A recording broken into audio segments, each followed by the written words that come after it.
The first message came at 11:42 on a Tuesday night from a woman Facebook said I might know. That was funny because I knew her before I knew how to shave properly, before I knew how mortgages worked, before I knew a person could love you and still leave. Her name was Bethany Mercer now. But in my head, she was still Bethany Hayes, 17 years old, standing under a paper moon in the Cedar Ridge High gym, wearing a blue satin dress and laughing like the whole world had just told a joke only she understood. The message had no words, just a photo. I was sitting at my kitchen table in Portland, Oregon, eating cold leftover Chinese food straight from the carton, like the divorced cliché I had sworn I would never become. I'm Mark Whitaker, 55 years old, owner of a small custom cabinet shop, father of one grown daughter who thinks I need a hobby that involves other humans. I had been divorced 7 years, long enough to stop flinching when people asked if I was seeing anyone, not long enough to enjoy the silence of my house. The photo loaded slowly, line by line, like the past was being lowered into my hands. And then there we were, me and Bethany, prom night, 1988. I had forgotten the picture existed. I wish I could say I looked cool in it, but there I was, in a rented white tux with shoulder pads big enough to land a helicopter on. My hair had been aggressively feathered. My bow tie was crooked. I looked like a kid pretending to be a man. Bethany, though. Bethany looked exactly the way memory had protected her. Soft brown curls pinned up with little white flowers. One hand on my lapel. Her smile tilted toward me, not the camera. Like I had said something right before the flash, something dumb enough to make her laugh, but sweet enough to make her stay close. I stared at that photo until my takeout went cold in a deeper, more permanent way. Then I noticed the second image. She had sent the back of the photo too. The handwriting was mine. At 17, I wrote in all capital letters because I thought it made me seem decisive. If we're both still single when we're 55, we meet at the Bluebird Diner on June 12th. No excuses. Mark. Underneath it, in Bethany's rounded handwriting, she had added, "And you have to buy me pie." Beth.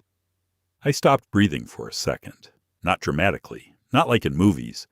More like my body had run into a wall it did not know was there. June 12th. I looked at the calendar hanging beside the fridge. June 10th. 2 days. My phone sat in my hand, glowing. I hadn't spoken to Bethany Hayes in 37 years. Not really. There had been a short, awkward exchange at our 10-year reunion when we were both married to other people and careful not to stand too close. A Christmas card once from her and her husband, back when people still mailed photos of toddlers in matching sweaters. I had heard through my mother that Bethany moved to Boise, then Denver, then somewhere outside Spokane. I knew she had been widowed 3 years ago, according to the quiet machinery of small-town gossip. I had not reached out then. I told myself it would have been inappropriate. Maybe it would have been. Maybe I was a coward hiding behind good manners.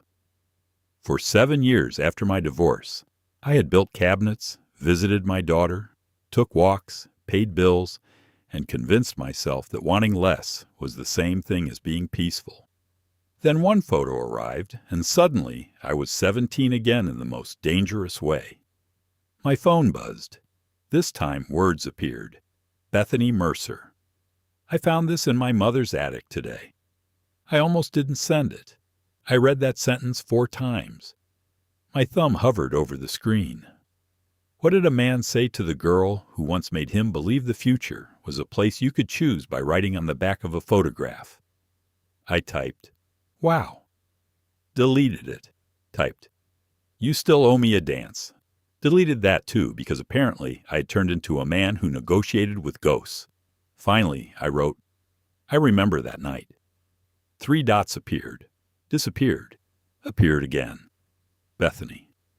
Do you remember what you said before the picture? I leaned back in my chair. There are memories that fade because they were never important. And then there are memories that hide because they were. I closed my eyes. The gym smelled like floor wax, cheap cologne, and carnations. The DJ had played Everywhere by Fleetwood Mac twice because someone's older brother kept requesting it. Bethany and I had escaped to the hallway because it was too hot inside, and she had been holding her heels in one hand. I remembered her looking at me with a seriousness that did not belong on a 17-year-old face. "Promise me we won't become boring," she had said. And I, full of all the arrogant certainty a teenage boy can fit into a rented tux, had said, "If life messes this up, we'll fix it later." Later. That word had taken 37 years to come back for me. I said if life messed it up, we'd fix it later. The reply came fast. "Bethany, you do remember." I stared at those 3 words and felt something loosen in my chest. Then she sent another message. "Bethany, I wasn't brave enough to look for you when Frank died. I wasn't brave enough after that either. But today I found this photo in a shoebox while emptying Mom's attic, and I sat on the floor like an idiot for 20 minutes, smiling and crying over your terrible tux." I laughed out loud. Actually laughed. The sound startled me in my own kitchen. I wrote, "That tux was the height of sophistication. Bethany, Mark, that tux had its own zip code." There she was, not just a memory, not just a widow, not a sad chapter from a life I had almost lived. Bethany, sharp, warm, alive. I found myself smiling at the phone like a man half my age and twice as foolish. Then she wrote, "Are you still in Portland?" I told her yes. She told me she was in Spokane, staying at her late mother's house for the week, sorting through boxes with her sister.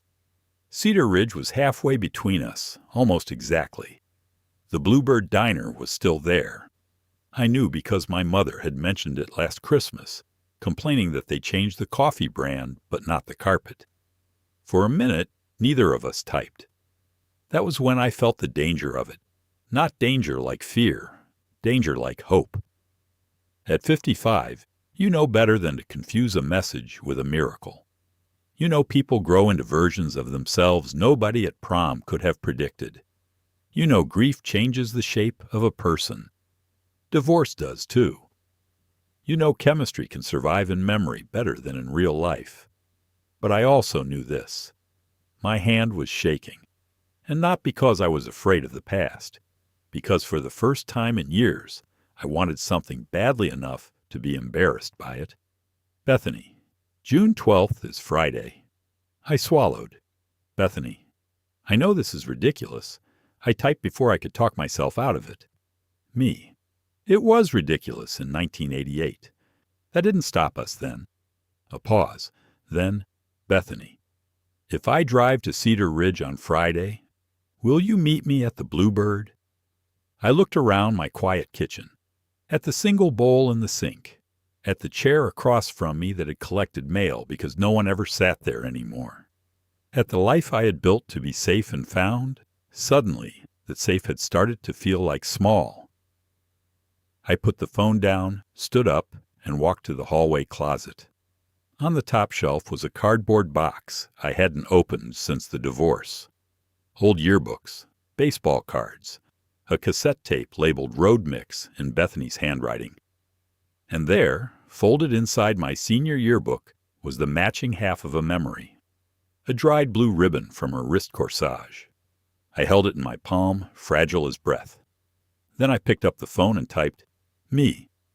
I'll be there. And I still owe you pie." Her answer came back almost immediately. "Bethany, Cherry, you better remember that too." I smiled so hard it hurt. Then a second message arrived. "Bethany, there's one more thing written on the photo. I didn't show you the bottom corner." Before I could respond, another image appeared. A close-up of the back of the photo. Below the promise about the diner, almost hidden where the paper had yellowed, was one more line in my handwriting. "If you come, I'll tell you I never stopped loving you." My kitchen went completely still. And then Bethany sent one final message. Bethany, did you mean it then, Mark, or do you mean it now? I stared at her question until the screen dimmed. Did you mean it then, Mark, or do you mean it now? There are questions a man can answer quickly because they cost him nothing. How's work? Fine. How's your daughter? Wonderful. How have you been? Busy. But Bethany had always had a gift for asking the one thing I could not hide behind. I typed 3 different replies and erased all of them. Finally, I wrote, me. I meant it then. I watched the dots appear. Before she could respond, I added, me. And I'm afraid I might still mean more of it than I have any right to. For almost a full minute, nothing came back. In that minute, I became aware of every sound in my house. The refrigerator humming, the rain beginning against the kitchen window, my own pulse in my ears. Then my phone rang. Not a message, a call. Bethany Mercer. I answered so fast I nearly dropped it. Hello? There was breathing on the other end first. Then a small laugh, shaky and familiar enough to knock the years out from under me. Hi, Mark. I had not heard her voice in decades. It was lower now, softer at the edges. But the melody of it was the same, the little upward turn when she said my name, like she was both greeting me and teasing me for taking myself too seriously. Hi, Beth. Oh, she whispered. What? You still call me Beth. I leaned against the counter because my knees had become unreliable. That a problem? No. I could hear the smile in her voice. Everyone calls me Bethany now, or Mrs. Mercer if they're trying to sell me something. But you... Beth, I said again, because suddenly I wanted to give her something only I had kept. She was quiet. Then she said, I didn't expect this to feel so immediate. Neither did I. I thought I'd send the picture. We'd laugh about your tux. My historically important tux. And then maybe we'd say we should catch up sometime and never do it. That was your plan? That was my coward's plan, yes. I smiled into the dark kitchen. And what ruined it? You remembered. The simple honesty of that made my chest ache. I pulled out the chair and sat again. I remember more than I thought I did. Like what? I looked at the photo still open on my laptop now, our young faces shining under the gym lights. You hated the punch because someone put too much lemon in it. You had a blister on your right heel. You said the paper moon looked like a taco. She laughed, and there it was, the same bright spill of sound that had once made me do stupid things just to hear it. I stand by that, she said. It was a terrible moon. You also told me you wanted to leave Cedar Ridge and see the ocean from somewhere besides a postcard. I did do that, she said quietly. Eventually. I'm glad. A pause followed, not awkward, but deep. Mark? Yeah. I loved my husband. I know. I need to say that before Friday. I'm glad you did. Her breath trembled. Frank was good. He was steady. He made me laugh in a completely different way than you did. When he died, I thought the part of me that wanted anything beyond getting through the day had died too. I closed my eyes. I'm sorry, Beth. I know, and I know you mean that. She exhaled. But today, when I found that photo, I didn't feel like I was betraying him. I felt like some door opened in a room I forgot I was allowed to enter. I swallowed hard. My divorce had not been dramatic. No smashed dishes, no grand betrayal, just 2 people becoming strangers in slow motion, polite enough to make it hurt worse. Afterward, I told everyone I was fine, because fine was less embarrassing than lonely. I haven't been brave either, I said. About what? Wanting someone. She went very quiet. So I kept going before I lost my nerve. I've been alone 7 years. I made it respectable. Work, family, routines. I convinced myself I was being mature. But the truth is, I stopped reaching for anything I couldn't control. And now? Now you sent me a picture of a boy in a ridiculous tux who apparently had more courage than I do. Bethany gave a wet little laugh. He was very confident for someone with feathered hair. He had excellent taste in girls. Girls, she said. Careful, Whitaker. I grinned. Women, then. He had excellent taste in women he was not remotely prepared to deserve. That's better. The banner steadied us. It always had. We could flirt our way across a canyon and only admit we were scared once we reached the other side. Friday, she said. Are we really doing this? Yes. You don't want to think about it? I have thought about it for 37 years. I just didn't know that's what I was doing. Another silence. Then she said very softly, That was a good answer. It was an honest one. Those are inconvenient. Terribly.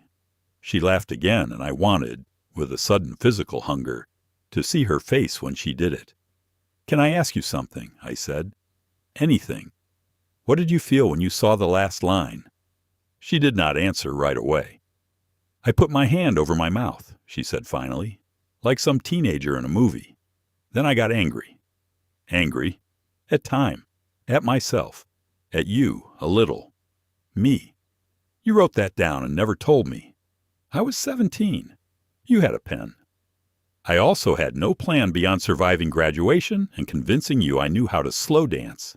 You did not know how to slow dance. I held you, didn't I? Her breath caught. The mood shifted so quickly that I felt it across the line. Yes, she said. You did. I remembered it then with painful clarity. My hand at the small of her back, her cheek near my collar, the nervous space between us disappearing 1 inch at a time until there was no space left. I had not known what forever meant, but in that moment I had wanted to start learning. Beth, I said, yes? If we meet Friday, I don't want to pretend we're just old friends catching up. No, she whispered. Neither do I. The words moved through me like a match struck in a dark room. I don't know what we are, I said. I don't know what's possible. I don't either. But I want to find out. Her answer came without hesitation. So do I. I sat there smiling like a fool, and for the first time in years, I did not feel foolish for it. We talked for another hour, not about grand destiny, about ordinary things. Her mother's attic and the dust in her hair, my cabinet shop and the walnut table I was building for a restaurant, her sister's bossiness, my daughter's conviction that I needed a social life before I turned into a decorative hermit. Bethany laughed at that. For so long I had to defend myself. I'm not decorative. No, she said, still amused. You were always more functional. That sounds like a review for a vacuum cleaner. A very handsome vacuum cleaner. I froze. She seemed to realize what she'd said at the same time I did. Well, she murmured, there it is. There what is? The part where I admit I looked at your profile picture. Oh, did you? Briefly. How briefly? Long enough to think your beard works for you. My face warmed like I was 17 again. She had just touched my hand under the cafeteria table. For the record, I said, I looked at yours too. And? And I had to sit down. She was silent. I let the truth stand there between us. Then she said, Mark, it's true. I'm not 17 anymore. Thank God. That startled a laugh out of her. Excuse me? At 17, you were beautiful and terrifying. At 55, you look like someone I could actually spend an afternoon with and still want the evening. Her voice softened. You always did know how to get past me. No, I said.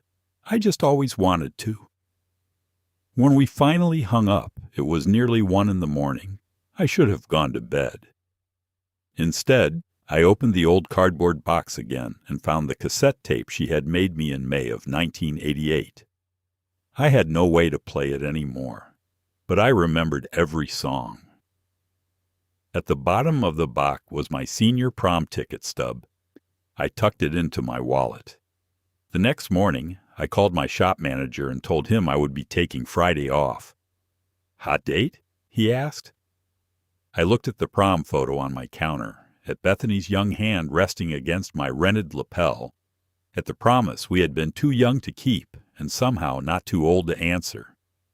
"Yeah," I said, and this time I didn't make it sound like a joke. On Friday morning I changed shirts 4 times. At 55, a man should be beyond standing in front of a mirror wondering whether blue made him look approachable or desperate. Apparently, I was not that evolved. I settled on a gray button-down my daughter had once said made me look less like I owned a bandsaw, trimmed my beard, and left Portland 2 hours earlier than necessary. The drive to Cedar Ridge was all green hills, wet pavement, and memories appearing in inconvenient places. The gas station where I'd bought Bethany a cherry Coke with my last dollar. The old football field where she'd made me dance with her after a game because she said victory deserved music, even if there wasn't any.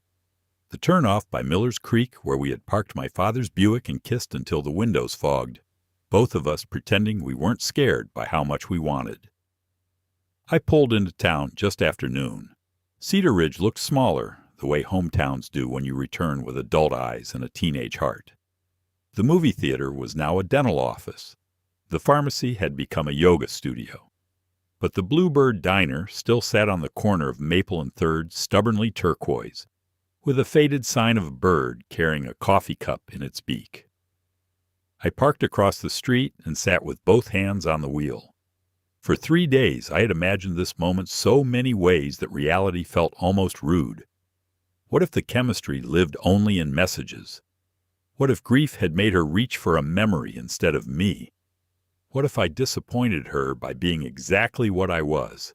A decent, lonely man with sawdust in his truck and no idea how to begin again. My phone buzzed. "Beth." "I'm here." Booth by the window. "And before you ask, yes. I saw you sitting in your truck talking yourself out of coming in." I looked up. Through the diner window I saw her. Not 17, not memory. Beth. She sat in the last booth, sunlight falling across one shoulder, wearing a green sweater and her hair loose around her face. It was threaded with silver now, and instead of making her seem older, it made her look illuminated from the inside. She lifted one hand and wiggled her fingers. Then she mouthed, "Coward." I laughed so hard the knot in my chest broke. I typed, "Strategic breathing." She replied, "Breathe while walking." So I did. The bell over the diner door jingled when I stepped inside. The place smelled like coffee, grilled onions, and sugar, exactly as if 37 years had been waiting under a heat lamp.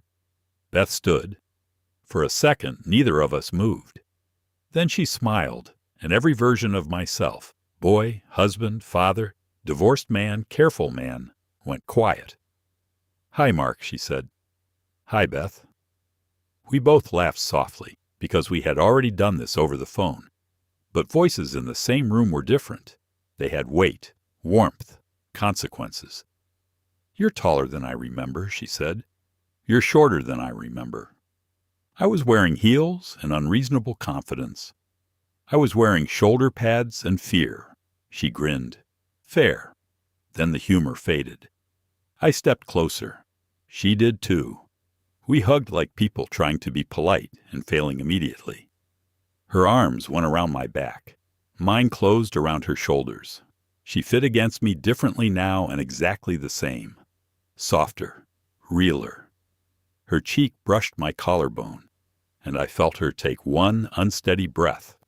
I had planned to say something charming. Instead, I closed my eyes and held on. "Mark," she whispered. "I know." We stood there too long for old friends, and not nearly long enough for what we had been. A waitress cleared her throat kindly. "Coffee?" Beth stepped back, cheeks pink. "Yes, please. 2." "And cherry pie," I said. Beth pointed at me. He remembered. The waitress, a woman about our age with reading glasses on a chain, looked between us and smiled like she knew exactly what kind of trouble had entered her diner. "Coming right up." We slid into the booth across from each other. For the first few minutes we were almost formal. We stirred coffee, commented on the rain, mentioned traffic. Two adults pretending the table between them was not humming. Then Beth reached into her purse and took out the photograph. She placed it between us. The sight of our 17-year-old faces under the diner lights did something strange to me. Not sadness exactly.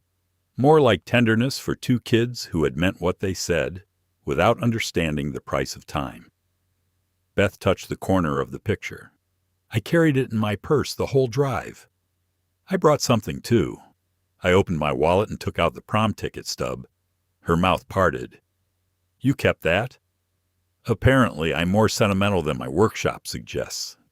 She picked it up carefully, as if it might bruise. "Mark Whitaker," she said softly, "you are a dangerous man." That's not a phrase used often by people who've seen me compare drawer pulls. She laughed, then covered my hand with hers. The contact was simple. Skin on skin. But the years between us seemed to collapse to one narrow bridge. And there we were, standing on it. Her thumb moved once across my knuckle. "I was nervous you'd look at me and only see who I used to be," she said. I turned my hand over and laced my fingers through hers. "I was nervous you wouldn't." Her eyes lifted to mine. "That's the trick, isn't it?" I said. "I see her. I see you.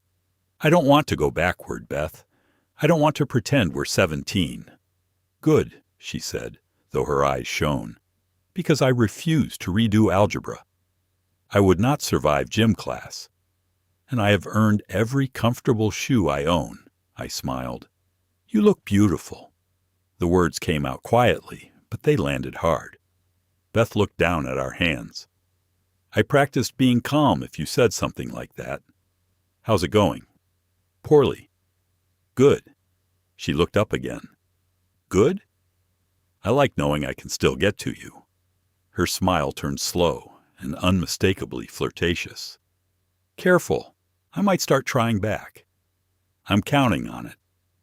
The pie arrived then, saving us from spontaneously combusting in a family restaurant. We shared one slice because Beth insisted that was more ceremonious. She took the first bite and closed her eyes. "Oh," she said, "that's indecent." I watched a dot of cherry filling cling to the corner of her mouth and nearly forgot how language worked. "What?" she asked. "You have—" I gestured. She dabbed the wrong side with her napkin. "No, other side." She missed again, on purpose this time. I knew it from the spark in her eyes. "You're enjoying this," I said. "I don't know what you mean." "Yes, you do." I reached across the table, slowly enough for her to stop me. She didn't. With my thumb, I brushed the cherry from the corner of her mouth. Her breath caught. Mine did too. For one suspended second, my hand remained near her face, and she leaned, not much, just enough that her cheek touched my palm. There are moments when desire is not young or frantic. It is quieter than that, deeper. It arrives wearing all the years you survived without it and asks if you are finally willing to open the door. Beth turned her face and kissed the inside of my wrist. The touch was brief. It undid me completely. "Beth," I said, rougher than I intended. "I wanted to do that," she whispered. "So I did." I laughed under my breath. "I'm in serious trouble." "Yes," she said, "but I think you'll like it." After pie, we walked through town beneath a soft gray sky, our shoulders brushing until I stopped pretending it was accidental and took her hand. She squeezed once, as if answering a question I had not asked aloud. At the old high school, the gym doors were locked, but through the narrow window we could see the polished floor where the paper moon had hung. Beth stood beside me, close enough that her sleeve touched mine. Do you ever wonder what would have happened if we'd stayed together? Yes, I said. And? And then I stop. She looked at me. Because if I start loving some imaginary life, I might miss this one. Her expression changed, softened, opened. This one, she repeated. I lifted our joined hands and kissed her knuckles. I drove here for this one. Beth stepped closer. Then maybe we should stop standing outside locked doors. Before I could answer, she rose on her toes and kissed me. It was not a teenage kiss. It was slower, braver, a little trembling. Her hand rested against my chest, and mine found her waist, and for a few seconds there was no old promise, no lost time, no question of what came next. Only Beth, warm and real, choosing me in the rain. When she drew back, her eyes stayed closed for a heartbeat. Then she smiled. You still know how to hold me, she said. I touched my forehead to hers. I'm a fast learner. Her phone buzzed then, sharp in the quiet. She glanced at the screen, and the color shifted in her face. Not fear exactly, but something guarded. My sister, she said. She's asking if I told you yet. Told me what? Beth looked at our hands, still linked. Then she held tighter. That I'm supposed to leave for Denver on Sunday, she said. And I don't know if I want to anymore. Denver. The word fell between us with more weight than it deserved. I still held Beth's hand outside the locked gym. Doors, rain silvering her hair, my mouth still warm from kissing her. Part of me wanted to pretend I hadn't heard.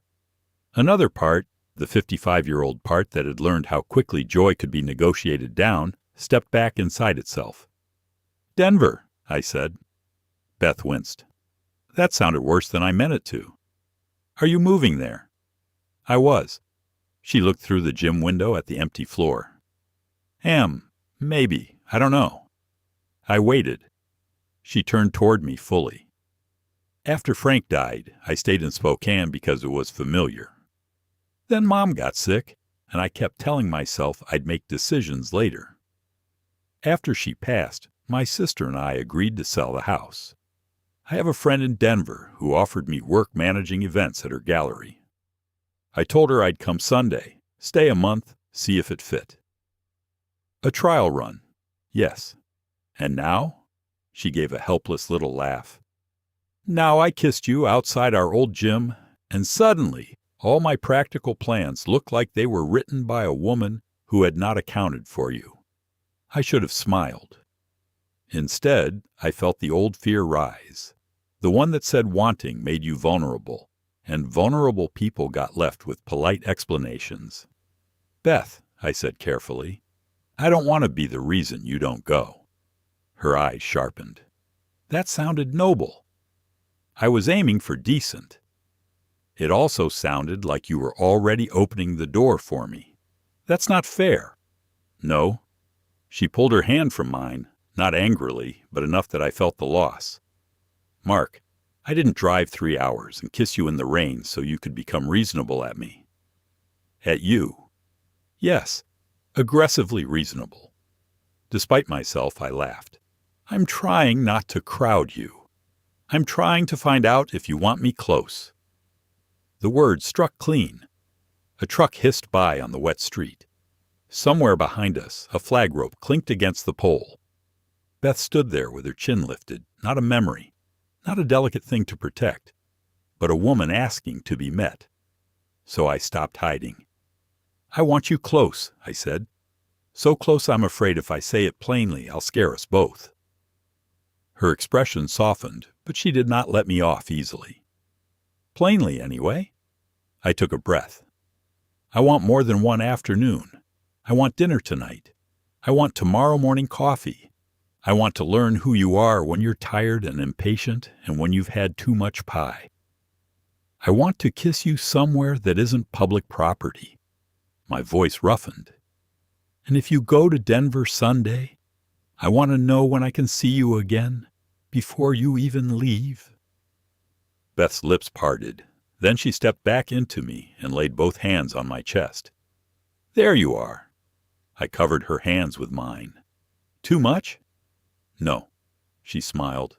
Possibly overdue. We stood like that until the rain pushed us under the school awning.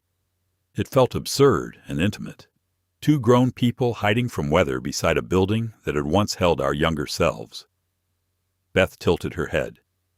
Dinner tonight? Yes. Not the Bluebird. No, we fulfilled the pie clause. Good. Because if this is our second first date, I want tablecloths. Ambitious. I waited 37 years, Mark. I'm getting cloth napkins.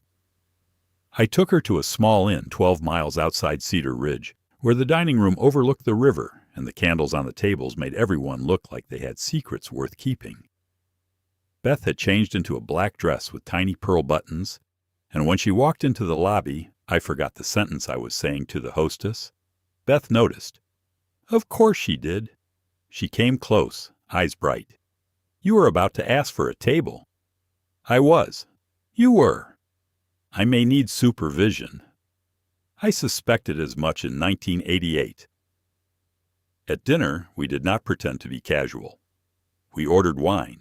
We asked real questions.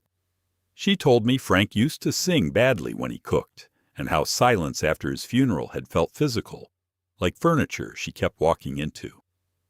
I told her my marriage had ended not with a crash, but with a long mutual vanishing, and how ashamed I'd been that I missed being desired more than I missed being married. Beth reached across the table and took my hand. You don't have to be ashamed of wanting to be wanted, she said. The candlelight moved in her eyes. No? No, I want that too. Her thumb traced the line of my palm. I want to be looked at the way you looked at me in the diner. How was that? Like you were remembering and discovering at the same time. I turned her hand over and kissed the center of her palm. That's exactly what I was doing. Her breath changed. Just slightly. Enough. After dinner, we walked down to the river path behind the inn. The rain had stopped, leaving everything dark and shining. Beth slipped her arm through mine, then rested her head against my shoulder as if we had been doing it for years. I'm not asking you to solve Denver tonight, I said. I know. And I'm not asking you to choose me over a life you were brave enough to plan. She stopped walking. I faced her beneath a dripping cedar tree. But I am asking you not to decide without including me, I said. Not because you owe me anything, because I want a chance. Beth studied me for a long moment. A chance at what? At us, whatever shape that takes. Weekend drives, long phone calls, me making terrible excuses to visit Denver galleries, you discovering Portland has superior coffee. Bold claim, defensible claim. Her smile trembled. And if it gets complicated, it will. And if we're bad at it, we'll learn. And if I get scared, I stepped closer. Then you tell me, and I'll tell you when I get scared. We can be terrified honestly. That might be our advantage. Beth touched my cheek, fingertips cool from the night air. You got better at this. I had decades to draft the speech. She laughed softly, then rose on her toes and kissed me. This kiss was not a surprise like the first. It was a decision. Her arm slid around my neck. Mine settled at her waist, drawing her in until her body aligned with mine, warm through the thin fabric of her dress. She kissed me like a woman who had been polite with longing long enough. When we parted, she stayed close. I want the chance too, she whispered. I don't know what I'm doing Sunday, but I know what I'm doing tomorrow. What? Spending it with you. I smiled against her forehead. All day? All day. She paused. And Mark? Yeah? I want you to kiss me goodnight properly. So I did. Not like a boy at prom. Not like a man afraid of asking too much. I kissed her slowly, with my hand at the back of her neck and her fingers curled in my shirt, while the river moved beside us in the dark. Later, after I walked her to her car, she opened the door, but didn't get in. My sister thinks I'm being reckless, Beth said. Are you? Maybe. She looked at me over the roof of the car. But for the first time in 3 years, reckless doesn't feel like falling apart. It feels like waking up. The next morning, I arrived at her mother's house with coffee and a paper bag of blueberry muffins. Beth opened the door barefoot, in jeans and a soft white sweater, hair pinned messily on top of her head.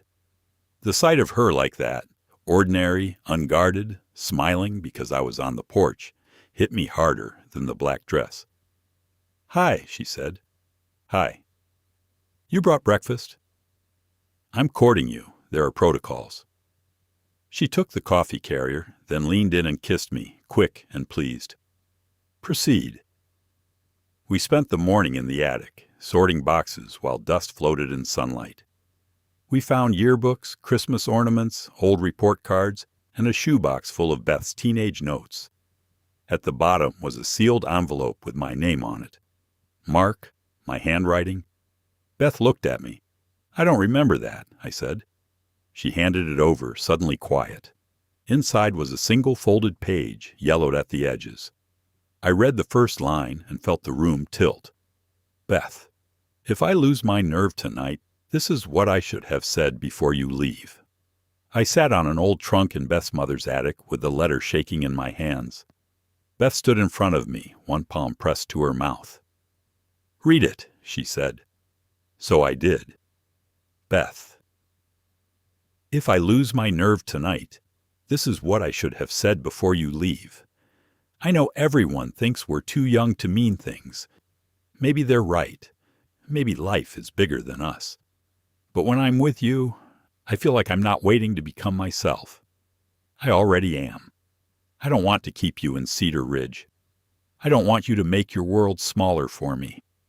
I just want you to know that wherever you go, there is a boy here who loves you badly, stupidly, completely.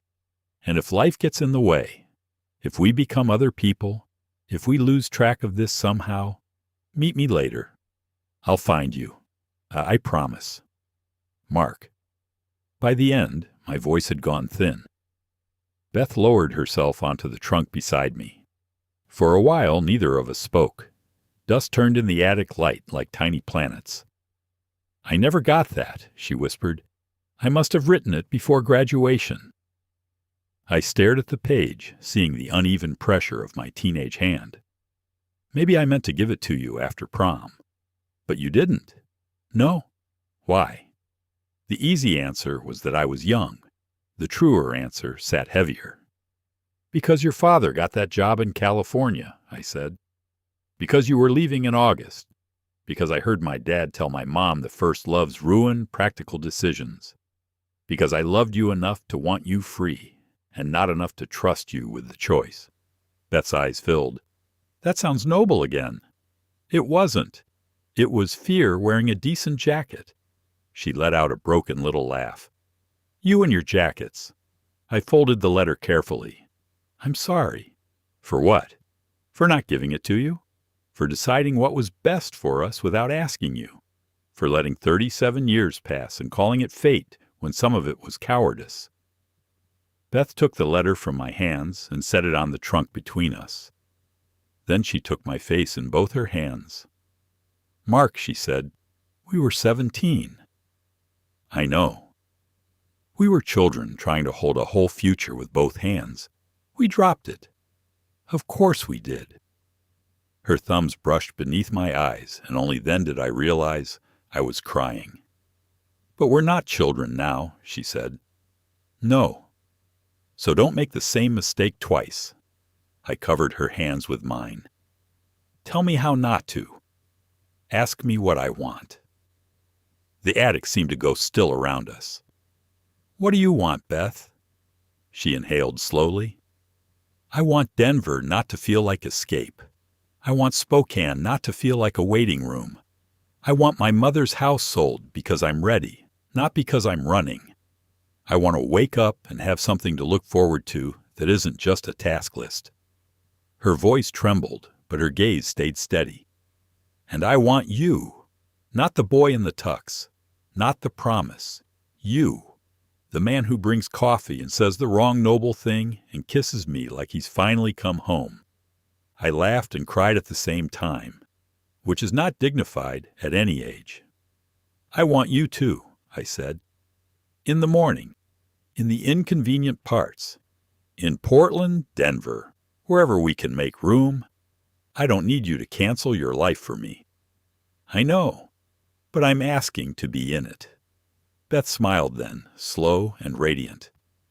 That, she said, is much better than being reasonable. I leaned forward and kissed her in the attic, surrounded by boxes and old Christmas lights and every year we had missed. She kissed me back with one hand curled in my shirt, the other pressed over the letter, as if blessing the past and releasing it at once. Sunday came anyway. That is the thing about real life. It does not pause for romance. It hands you car keys, deadlines, sisterly opinions, houses to sell, and gallery jobs in another state. Beth went to Denver, but this time no one disappeared. I drove behind her as far as the interstate, and at the rest stop where we said goodbye, she hooked her fingers through my belt loop and pulled me close. 3 weeks, she said. I can do 3 weeks. You say that now. I'll be insufferable by Tuesday. You already are. She kissed me softly. Call me when you get home. Call me when you stop for gas. That's in 40 miles. I'm aware. She laughed, and then she kissed me again, longer, with her hands on my neck and the sun coming up behind her car. 3 weeks later, I flew to Denver with one carry-on and a ridiculous fear of gallery people. Beth met me at baggage claim wearing red lipstick and holding a cardboard sign that said historically important tux owner. I almost dropped my bag. By autumn, we had become experts at airports, video calls, and missing each other honestly. She took the gallery job for 4 months, then decided Denver was a beautiful city that did not need to be hers. I did not ask her to move to Portland. She did not ask me to sell my shop. Instead, we chose slowly. We spent weekends in each other's lives. She learned the names of my employees and charmed my daughter by telling her embarrassing stories about my hair in 1988. I helped Beth pack her mother's house, not as a rescuer, but as the man she wanted beside her when she said goodbye. Some days were awkward. Of course they were. We had habits built in separate lives. She liked music in the morning. I liked silence until coffee. I folded towels. Wrong. She loaded the dishwasher like she was trying to win a chess match. We argued once in December about nothing important and everything underneath it. I got quiet. She called me on it. Don't vanish politely, she said. Stay here and fight like you want us. So I stayed, and afterward, standing in my kitchen with snow tapping the windows, she put her arms around my waist and said, See, we survived being real. By the following spring, Beth rented a small apartment in Portland with a view of the river, 10 minutes from my house, and close enough to my shop that she sometimes stopped by at lunch with sandwiches and opinions. Not moving in, not rushing, not trying to reclaim some teenage version of forever. Building. That was better. On June 12th, 1 year after her message, we drove back to Cedar Ridge. The Bluebird Diner had new carpet at last, though the coffee was still questionable. We sat in the same booth by the window. Beth wore a blue dress, not satin this time, but soft cotton that moved when she laughed. I wore a navy jacket she said made me look almost trustworthy. We ordered cherry pie. Then I took out the old prom photo, now framed between 2 pieces of glass so both sides could be seen. Our young faces on one side, the promise on the other. Beth reached into her purse and pulled out the letter from the attic. You kept it? I asked. I borrowed it from the past, she said. I thought we should give it an answer. She turned the letter over and handed me a pen. My hand was steadier this time. Under my old words, I wrote, We found each other later. Beth took the pen and added, And he bought the pie. I laughed, but my eyes stung. Outside, evening settled over Cedar Ridge. Inside, the jukebox near the counter crackled to life, playing an old Fleetwood Mac song so familiar that Beth and I both froze. She looked at me. "No," I said. "Absolutely not." "Yes," she said, already sliding out of the booth. "There's no dance floor." There wasn't one in the hallway in 1988 either. So I stood. In the narrow space beside our booth, between the dessert case and a table of amused strangers, Beth put her hand in mine. I set my palm at her back. We moved slowly, badly, perfectly. Her silver-threaded hair brushed my cheek. Her head rested against my shoulder. I held her the way I should have held the truth years ago, openly, with both hands. And when she whispered, "We fixed it later," I kissed her temple and looked at our reflection in the diner window. Not young, not unfinished, not too late. Just two people with a second life still big enough to hold them. What would you have done if your high school sweetheart suddenly sent you an old photo with a promise written on the back? Have you ever had someone from your past come back and change everything? Tell me your story in the comments. If you like this one, leave a like, subscribe, and I'll see you in the next video.